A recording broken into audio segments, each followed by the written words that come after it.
Kushtia sector এবং কৃষ্ণনগর সেক্টরের sector commander level coordination meeting ছিল। আমাদের মধ্যে অত্যন্ত সৌহার্দ্যপূর্ণ পরিবেশে আলোচনা সম্পন্ন হয়েছে। আলোচনা অত্যন্ত ফলপ্রসূ ছিল।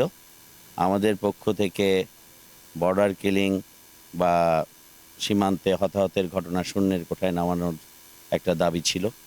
যে কোনো ধরনের অবৈধ অনুপ্রবেশ এটাকে রোধ করার জন্য এবং মাদক এবং অস্ত্র পাচারের বিরুদ্ধে আমরা শূন্য টলারেন্স যেন শো করি, এগুলি আবেদন তারা সবই মেনে নিয়েছে। আমাদের একটি স্বার্থের বিষয় ছিল, শূন্য রেখার খুব কাছাকাছি আমাদের একটি রাস্তার সংস্কার কাজ চলার ব্যাপারে তাদের কাছে আবেদন জানিয়েছি। এটা ইতিমধ্যেই তারা ঊর্ধ্বতন কর্তৃপক্ষের কাছে পাঠিয়েছে। সম্মতি সাপেক্ষে আমরা আমাদের সংস্কার কার্যক্রম দ্রুত শুরু করতে পারব এবং বাকি তাদের পক্ষ থেকেও একই ধরনের আবেদন ছিল।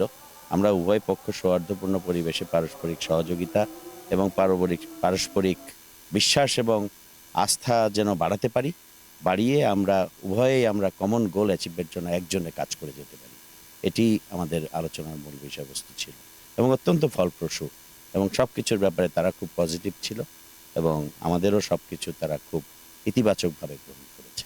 ধন্যবাদ।